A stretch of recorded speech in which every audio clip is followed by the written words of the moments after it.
The silence in the Arctic is a lie. It's not an absence of sound. It's a presence. A heavy, monolithic thing that presses in on you from all sides.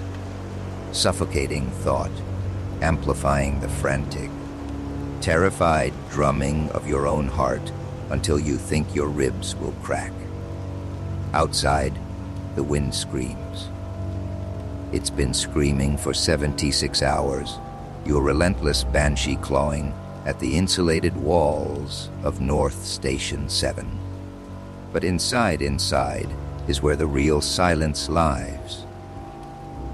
It's in the spaces between the hum of the life support and the shudder of the generator.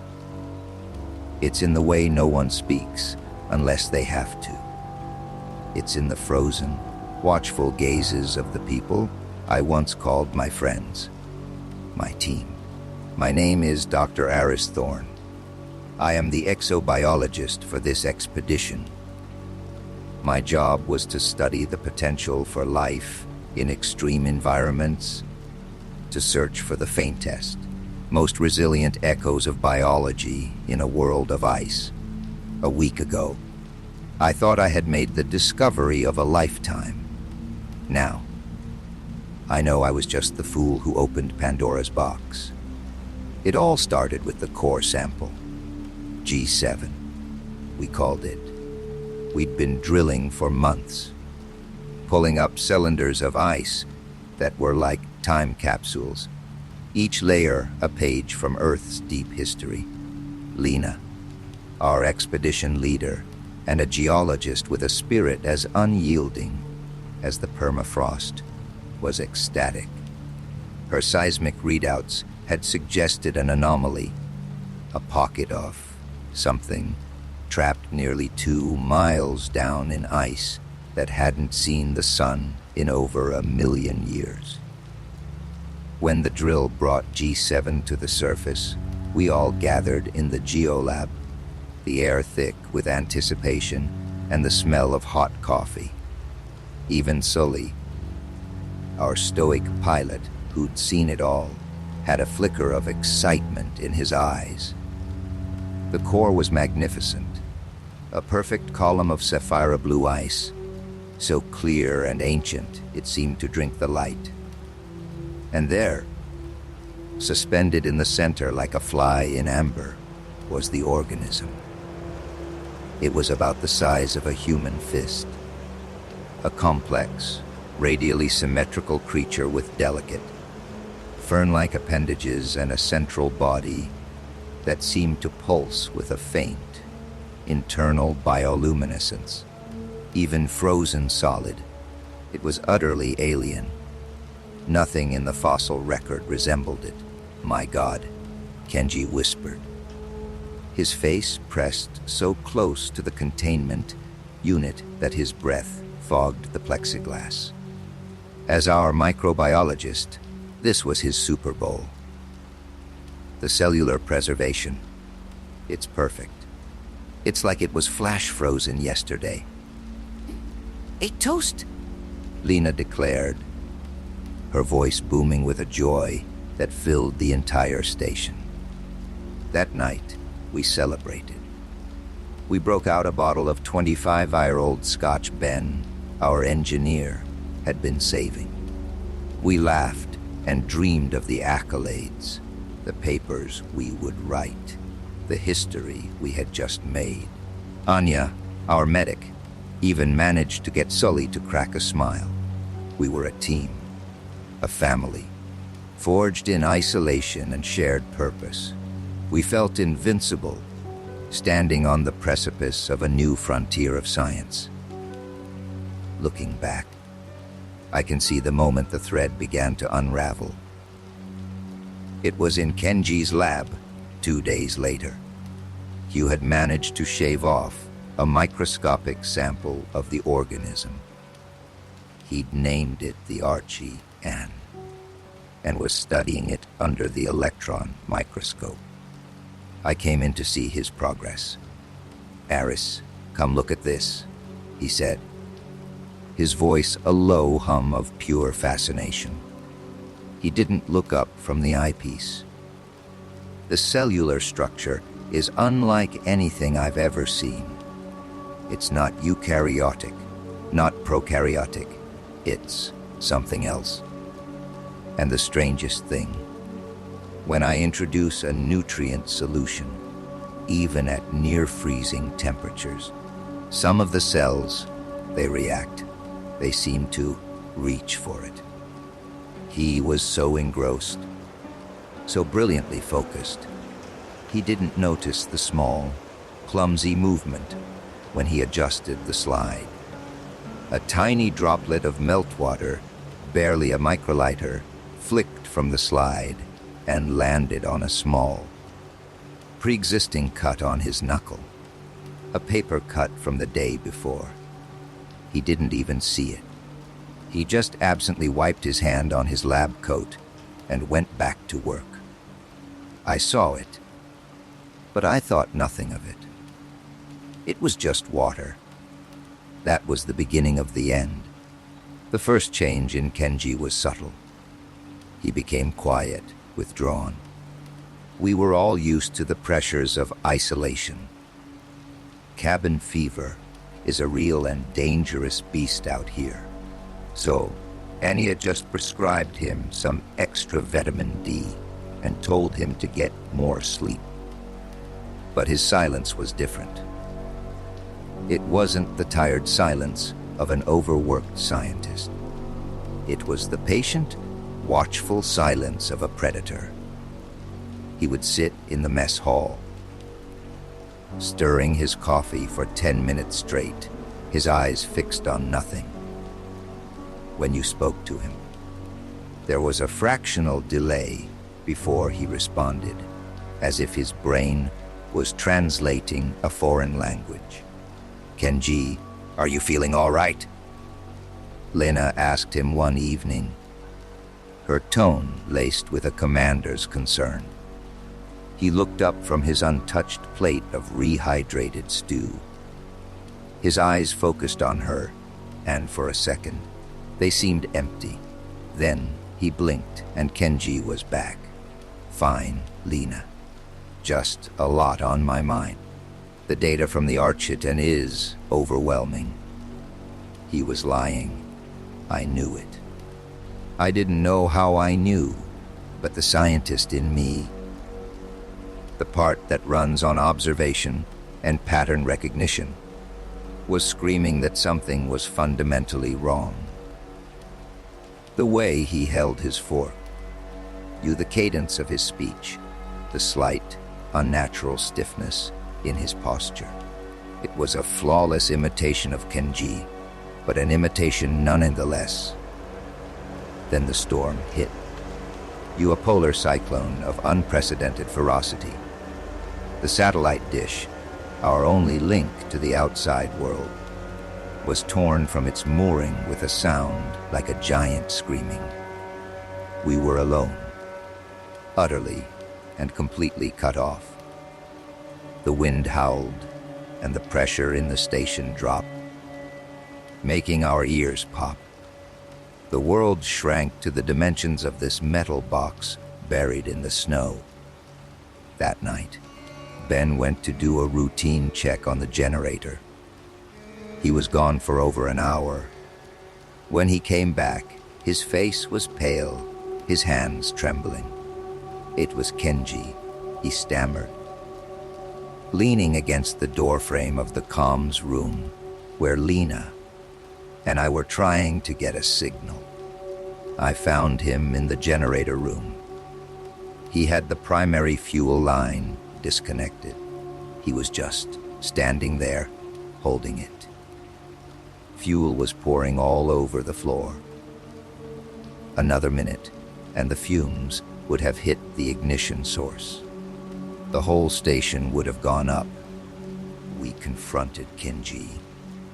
He seemed confused, disoriented.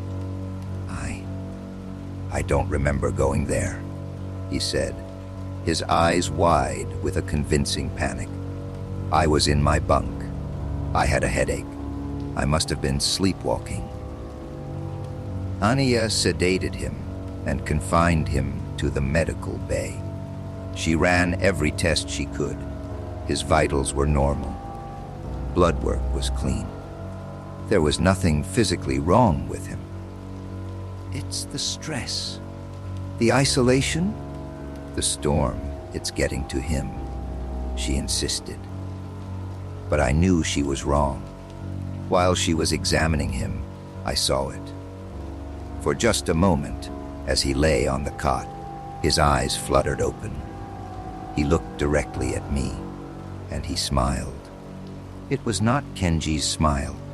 It was a cold, predatory thing, a baring of teeth that held no warmth, no humanity. It was a look of ancient, chilling intelligence. In that instant, I understood. The Archie wasn't just some prehistoric microbe. It was a parasite, and Kenji was its first victim. The paranoia started to fester. It was a poison seeping into the air we breathed. I tried to warn Lena. Lena, it's the organism. I told her in a hushed, urgent whisper in the geolab. It infected him. That thing in the ice, it's not just preserved, it's viable. And it's a mimic. It's wearing Kenji like a suit. She looked at me, her face a mask of exhaustion and disbelief. Eris, listen to yourself. You're overtired. We all are. Kenji is having a psychotic break. It's tragic. But it's a known risk of polar expeditions. We need to focus on keeping him stable and riding out this storm. Tiff, no. You don't understand, I pleaded. The subtle changes, the memory loss, the sabotage, it's purposeful. It's trying to isolate us, disable us. That's enough, she said, her voice sharp. We're scientists, Aris. We deal in evidence, not monster stories. Get some rest. I was on my own. I started watching them. All of them. Every conversation was a test. Every gesture a potential clue. I began to document everything in a private log, my tablet my only confidant. 2 days later, Anya changed. She had been spending the most time with Kenji, monitoring him, talking to him. She came into the mess hall for breakfast, and the light in her eyes was gone. She was always so vibrant, so full of compassionate energy. That morning, she moved with a slow, deliberate grace that was deeply unsettling. She made coffee, but didn't drink it. She just held the warm mug, her gaze distant. Sully noticed it too. He was a man of few words, but he saw things people missed. He sat down opposite me, his movements quiet. Doc Sharma seems off, he grunted, not looking at me. How so? I asked, my heart pounding. The way she walks. She used to have this little bounce in her step. It's gone. And she called me Cole. She always calls me Sully. Always. It was a small thing, a tiny crack in the facade. But it was enough. Later that day, I followed her. She went to the biowaste disposal unit, a high-temperature incinerator we used for contaminated materials. She was carrying a medical bag. I hid behind a stack of supply crates and watched as she opened the incinerator access panel. She wasn't disposing of anything. She was disabling the locking mechanism, tampering with it. Why? So something couldn't be destroyed. I retreated to my lab, my mind racing. The thing was spreading. It was moving from host to host. But how? Through touch, the air. I barricaded my door and began to work. I had to find a test, a way to prove who was still human. The blood tests Anya ran were useless. The thing was a master of mimicry, down to the cellular level. It could replicate blood cells, tissue, everything. But it was an imitation. It had to have a flaw. I thought back to my initial studies of life in extreme environments. Certain complex proteins, prions, for example, have unique folding patterns that are incredibly specific to a species. A perfect replication would be almost impossible for an organism that evolved in a completely different biosphere. It was a long shot, a desperate hypothesis. I needed a blood sample from everyone, and I needed a regent the parasite wouldn't recognize. Something that would trigger a reaction in its alien biology, but remain inert in human blood.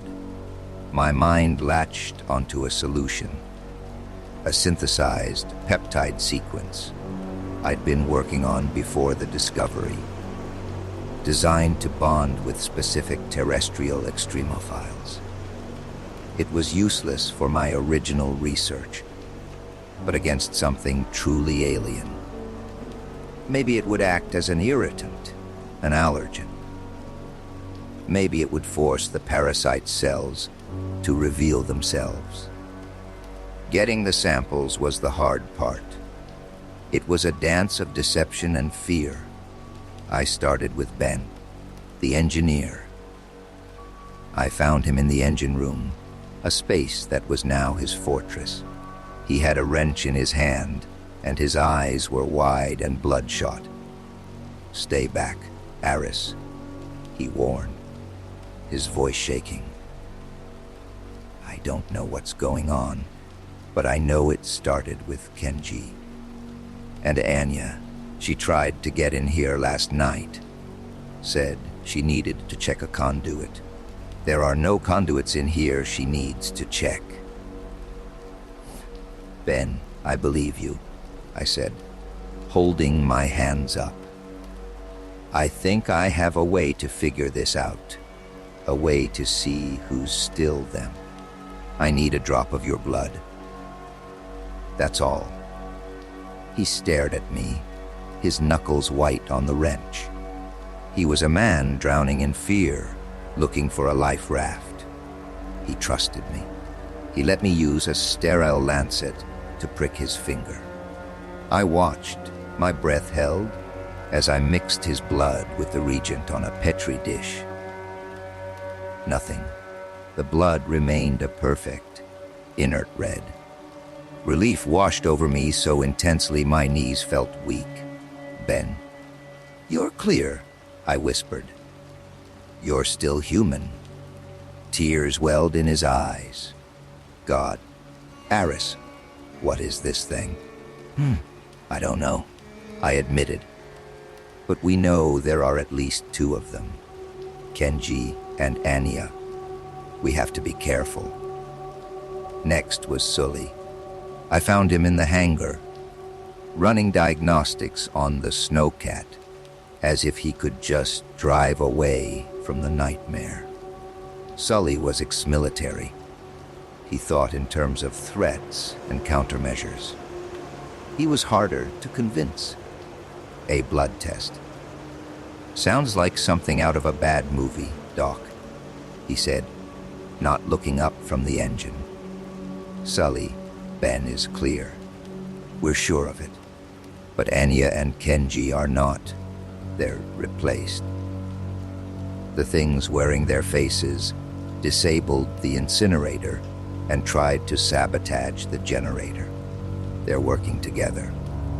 I need to know who we can trust. He finally looked at me. His gaze was hard, analytical. He was weighing the odds. He saw the frantic sincerity in my eyes. He grunted and held out his hand. "Fine," pricked me. His blood was clear too. Now there were three of us. The final one was Lena, our leader. If we had her, We could fight this. If she was one of them, we were lost. We found her in the comms room, still trying to raise an outside signal. She looked exhausted, her shoulders slumped. But when she saw the three of us enter, her posture straightened. A flicker of something I couldn't identify crossed her face. "What is this? A mutiny?" she asked, her voice dangerously low. "Lena, we need you to cooperate," I said, trying to keep my voice steady. "Something is wrong. We have a test." "I know what's wrong," she interrupted, her eyes locking onto mine. "Paranoia is what's wrong. You're turning my crew against each other, Eris. First Kenji, now this." "It's not paranoia if it's real," Ben shot back, his fear replaced with a newfound resolve. "Kenji tried to blow us all up." "Lena, please," I said, holding out the test kit. "Just one drop of blood, to prove it. To put this all to rest." She stared at the kit, then at each of our faces. For a moment, I saw the old Lena, our friend, trapped somewhere behind those eyes, terrified. Then her expression hardened into something cold and unreadable. "No," she said. The word hung in the air, heavy and final. And in that moment, we knew. "The test is unnecessary," she continued, her voice losing its familiar warmth, becoming flat and metallic. "Order is what matters. Cohesion. Survival." Sully moved first. He was faster than I thought possible, lunging to grab her arm. "We're not letting you out of this room," he snarled. "What happened next will be burned into my memory until the day I die." Lena's head snapped towards him with an unnatural speed. Her arm, clamped in Sully's grip, twisted at an impossible angle.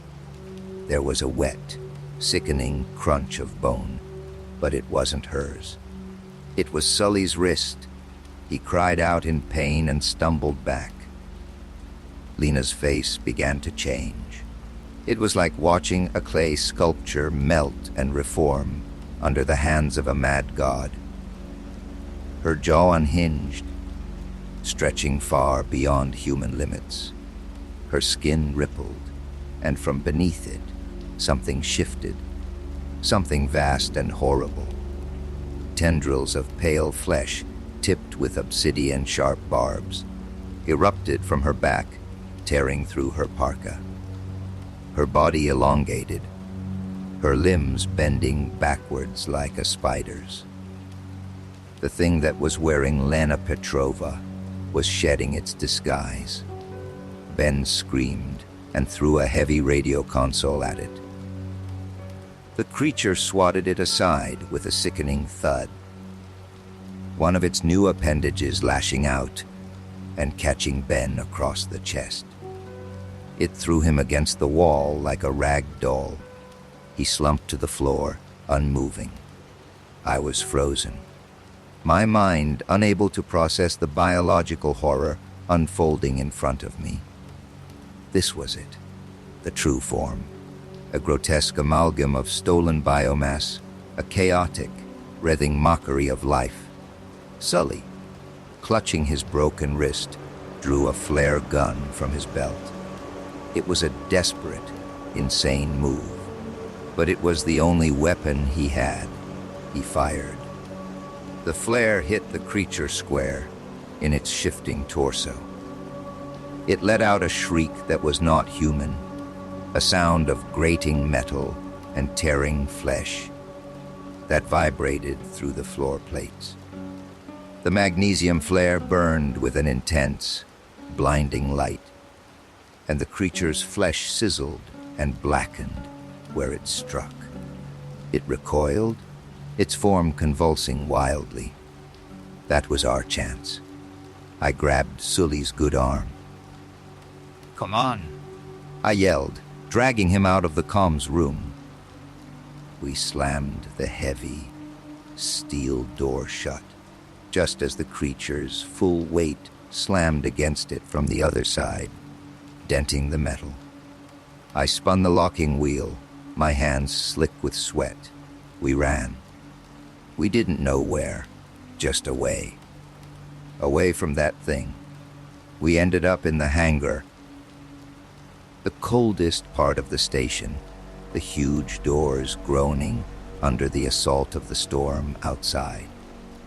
Sully collapsed against the snowcat, cradling his wrist, his face ashen with pain and shock.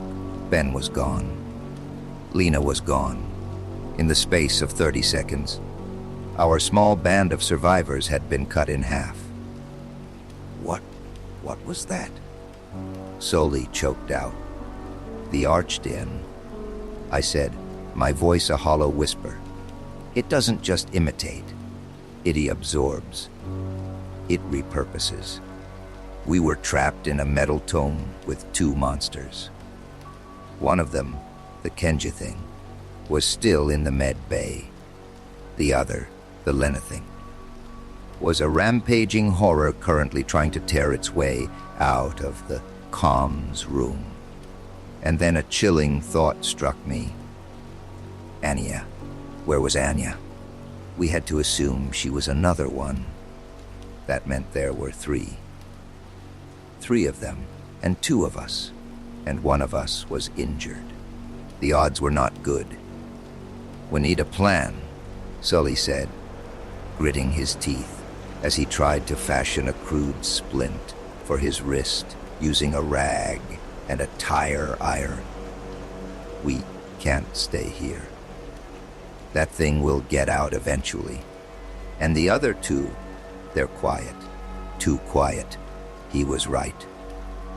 The patient cunning of the Kenji and Anya things was almost more terrifying than the revealed horror of the Lena thing. They were waiting, coordinating. The lab, I said, an idea sparking in the terror-fogged landscape of my mind. My lab. I was working with liquid nitrogen for flash freezing samples. And there are volatile chemicals. We can make a weapon, or a trap. It was a desperate gambit. My lab was on the other side of the main corridor, past the med bay, where the Kenja thing was locked in. We had to move, and we had to be quiet. The journey through the station was a tour through a graveyard of memories. We crept past the mess hall, where we'd all shared that celebratory toast just a week ago. We tiptoed past the rec room. The half-finished chess game on the table, a ghostly reminder of a life that was now gone. Every creak of the station, every howl of the wind, sent a jolt of adrenaline through me. We reached the med bay. The door was closed. A small, reinforced window in the door showed the room was dark. We couldn't see if Kenji was still in there. On 3, Sully whispered, his good hand holding the heavy tire iron like a club. We run. We didn't get to 3. As we prepared to sprint, a sound came from the opposite end of the corridor. A soft, scraping sound. We froze. Peering into the dim emergency lighting, we saw a figure. It was Anya. She was standing by the door to the bio-waste incinerator, the one she had tampered with. She was working on the panel again, her movements methodical and precise. Then she stopped, and her head turned slowly to face us.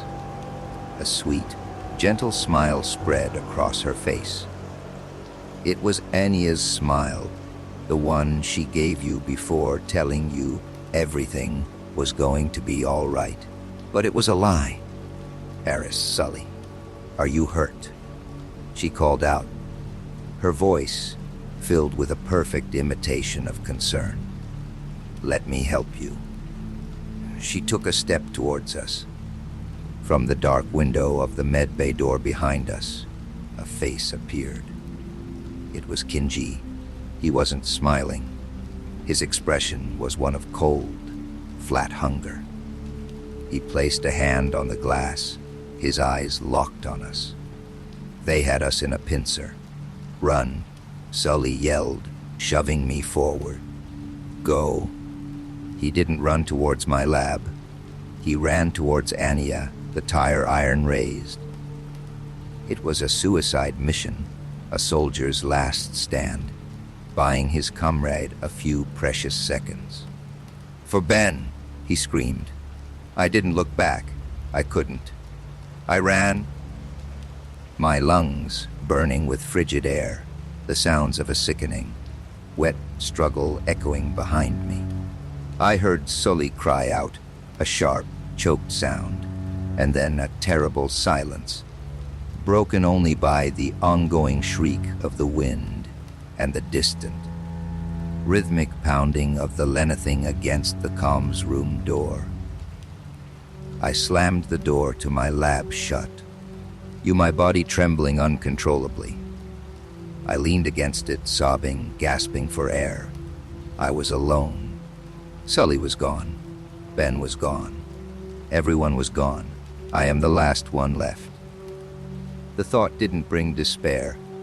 It brought a strange, cold clarity. The part of me that was a grieving friend, a terrified man, receded.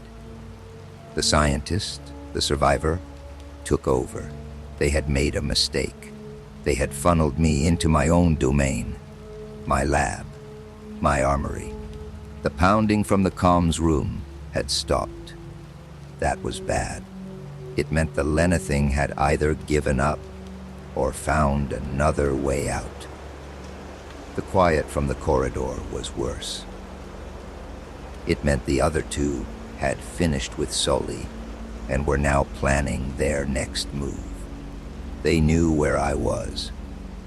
I went to work, my movements swift and precise. I ignored the grief, the terror.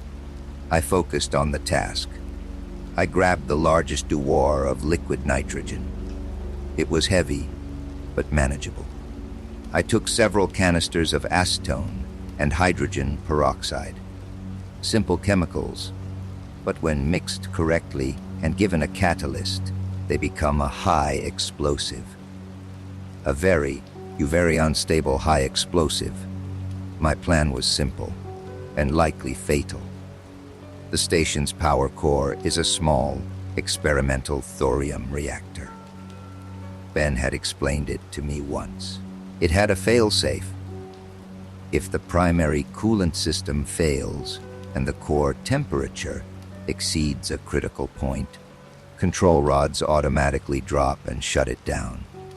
But Ben, in his infinite paranoia about Arctic engineering, had also built a manual override. A way to bypass the failsafe and deliberately trigger a meltdown. He called it the ultimate reset button. He'd shown me where it was. Behind a locked panel in the generator room. The same room Kinji had first tried to sabotage. The things wanted the station intact. Why? To survive the winter. To wait for the rescue team so they could spread. That had to be it. This organism's sole imperative was to propagate. It had found a world teeming with 8 billion new hosts, and it was playing the long game. My job was to make sure the game ended here. Today, in fire, I rigged a crude dead man switch. A pressure plate connected to a battery and a detonator submerged in my chemical cocktail. If I let go, the whole lab would go up. It wasn't much, but it gave me a sliver of control. Then I waited. The silence stretched on for what felt like an eternity. Then, a soft knock on the door. "Eris!" It was Lena's voice. Not the distorted shriek of the monster, but the calm, authoritative voice of my friend. My leader, Eris, opened the door. "It's me." I'm me. I fought it. I won. My white blood ran cold. It was a trick. It had to be. It was using her memories, her personality, to lull me into a false sense of security. "I remember, Eris." The voice continued, soft and pleading. "I remember arguing with you about the funding for this trip. I remember you spilling coffee on the spectrometer schematics. I remember your father's name is Michael. Please, Eris, let me in. We can still survive this." It knew so much. It had dug through her brain and pulled out every memory it could find. How could I know for sure? My test required a blood sample, and I wasn't opening that door. What was the name of my dog when I was a kid? I called out, my voice hoarse. It was a trick question. I'd never had a dog. I'd told Lena once I was allergic. It was a lie. I'd told to get out of dog sitting for my sister years ago. A story I'd shared with Lena over that bottle of scotch. A lie buried in a memory. You would the creature's perfect recall know it was a lie. There was a long pause. "You never had a dog, Eris." Lena's voice said, a hint of triumphant warmth in it. "You told me you were allergic." My heart sank. It knew. It was perfect, flawless. Then the doorknob began to turn. Slowly, it wasn't locked. In my panicked flight, I had forgotten to lock it. I backed away, dragging the liquid nitrogen Duor with me. My hand clamped on the detonator switch. The door swung open. It was Lena. Just Lena. She was wearing her torn parka. Her face was smudged with dirt. She looked tired, human, and incredibly relieved. There was no sign of the monster. "Eris, thank God," she said, taking a step inside. "Stay right there," I commanded, my voice trembling. I couldn't be sure. The mimicry was too good. "It's me," she said, her eyes pleading. When it changed, a part of me was still in there, watching. I fought it. The flare Sully used, it must have disrupted its control. It gave me a window. I was able to regain control of my own body. It was the story I wanted to believe more than anything in the world. But I couldn't afford to be wrong. "Prove it," I whispered. She nodded, understanding. She rolled up her sleeve, took the lancet from my workbench, and pricked her own finger without flinching. She squeezed a drop of blood onto a slide and pushed it towards me. My hands shook as I applied the reagent. We both watched the tiny red bead of blood. 1 second. 2, 5, 10. It remained red, clear, human. The relief hit me like a physical blow. I almost collapsed. Lena, she was real. She was alive. I wasn't alone. "Sully and Ben?" she asked, her voice cracking. I just shook my head. Her face fell. The grief was real. I could see it. "The others?" I asked. "Kenji and Anya, they're still out there," she said. I saw them down the hall. They're looking for us. And Eris, the main communications array, they weren't trying to disable it. They were trying to repair it. Of course. It all clicked into place. They weren't trying to just wait for the rescued team. They were trying to call for help, to broadcast a distress signal so a plane would come and fly them. And the parasite to civilization. "We have to destroy the station, Lena," I said, my resolve hardening. "The reactor." She looked at me, and in her eyes, I saw the same cold, hard calculus I had been forced to adopt. She was a leader. She knew about making impossible choices. "I know," she said. "Ben's reset button. Let's go." We moved together, a team of two against the end of the world. Lena had a fire axe from the emergency locker. I had my devoir of liquid nitrogen. We were wounded and terrified, but we had a purpose. The generator room was at the heart of the station.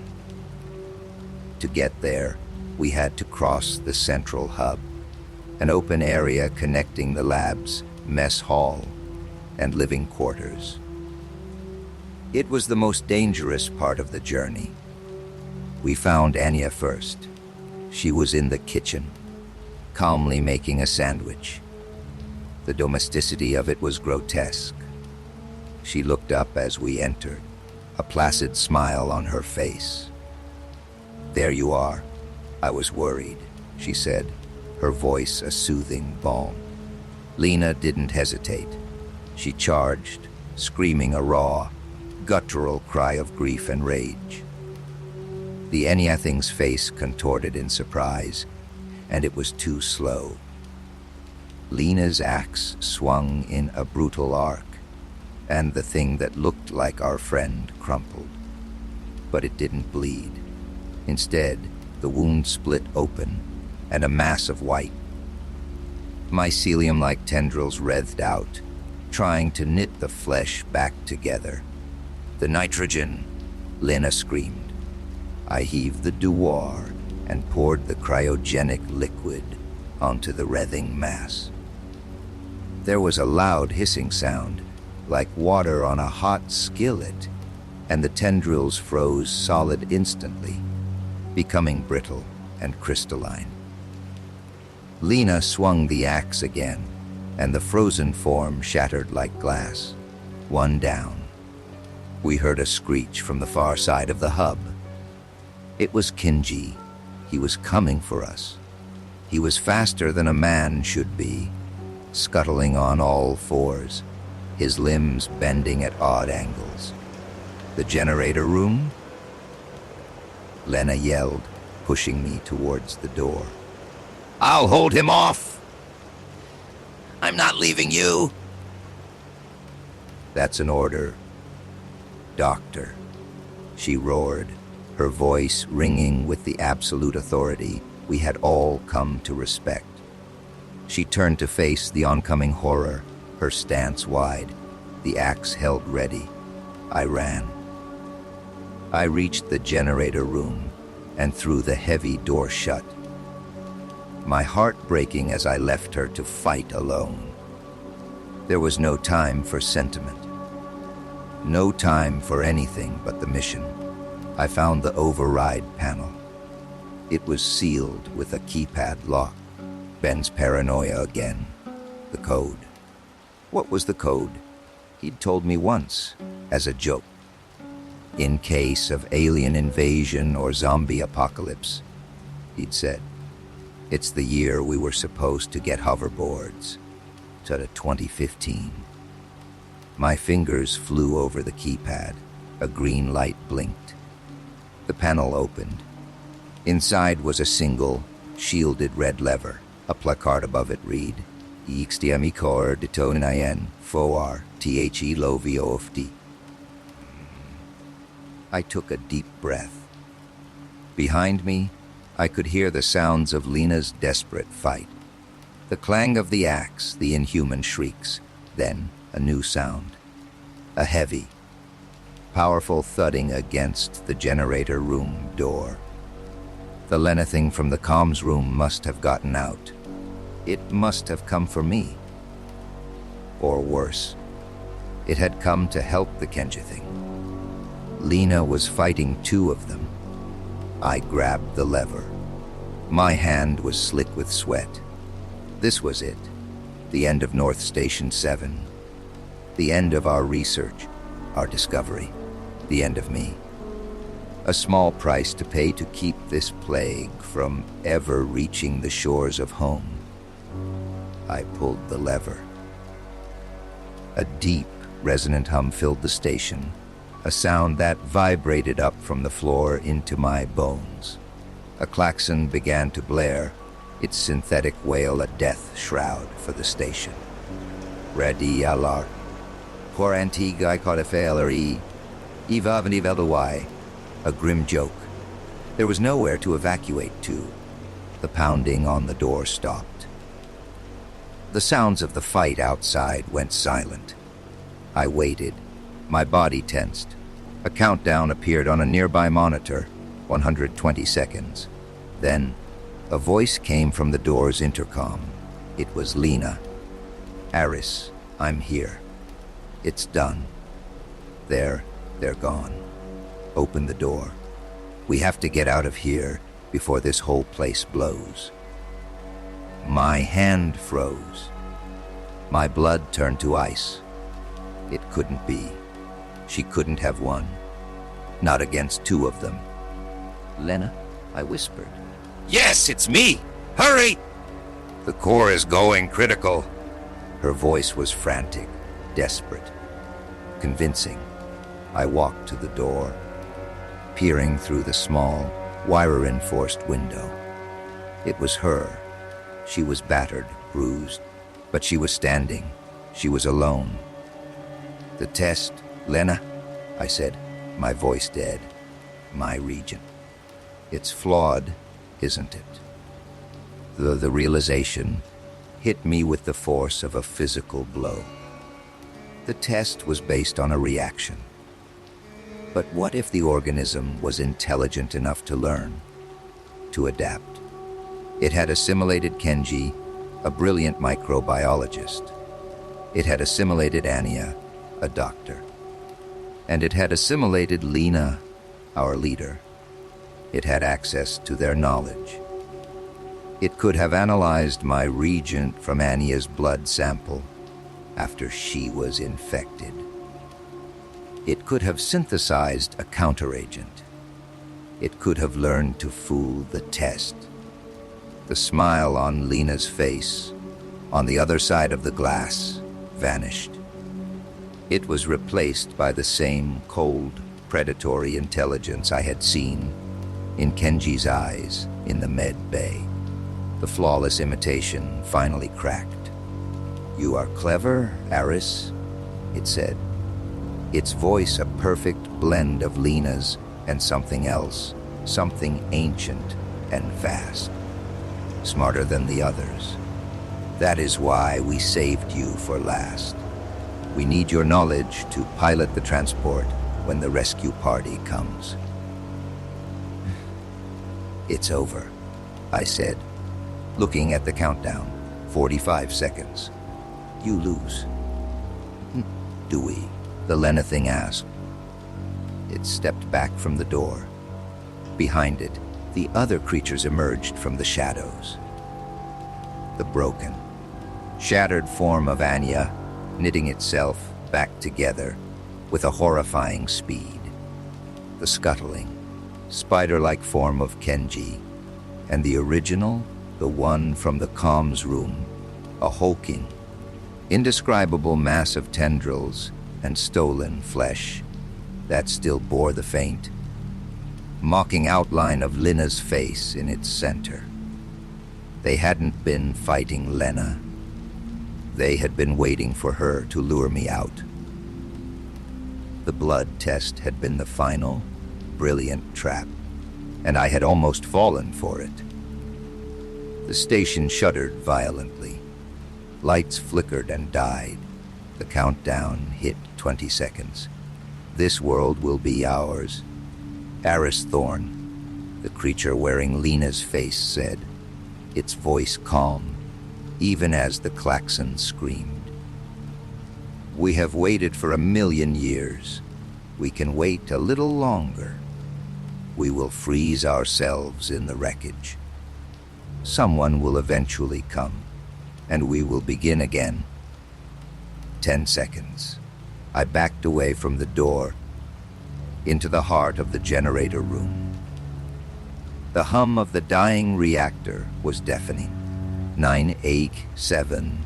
I looked at the faces of my friends, twisted into monstrous puppets by an ancient evil from the ice. I thought of the world they would never see again. The world I was about to save. 65-4, I closed my eyes. This is exobiologist Aris Thorne, North Station 7. Final log, I said to the empty, screaming room. The Archean is contained. Do not drill here. Do not search for survivors. Leave this place to the ice and the silence. Let it be our tomb. Through 201, the world outside my window is white. The station is gone, a blackened, smoldering crater in the endless snow, a scar that will soon be covered and forgotten. The fire from the reactor meltdown was absolute. It vaporized everything, every trace of the organism, every trace of my team. I was thrown clear by the blast, shielded by the reinforced walls of the generator room. I am burned, broken, and freezing. The storm has finally broken, and the sky is a brilliant, unforgiving blue. The silence is back. The real silence this time. I have a flare gun. One flare. When the sun sets, I will fire it. Maybe a plane will see it. Maybe a rescue team will come. But as I sit here, in the wreckage of my life, watching my breath crystallize in the bitter air, I wonder, did I really win? The organism was a master of mimicry, of infiltration. It infected Kenji with a single drop of water. The blast it threw debris for miles. Meltwater is everywhere, and I am bleeding. What if a single, microscopic cell survived the fire? What if it's in the snow, on my clothes, in me? I look at my hand. A small cut on my knuckle is turning an odd, pale shade of blue. It's probably just frostbite, probably. The silence in the Arctic is a lie, and I am its last secret.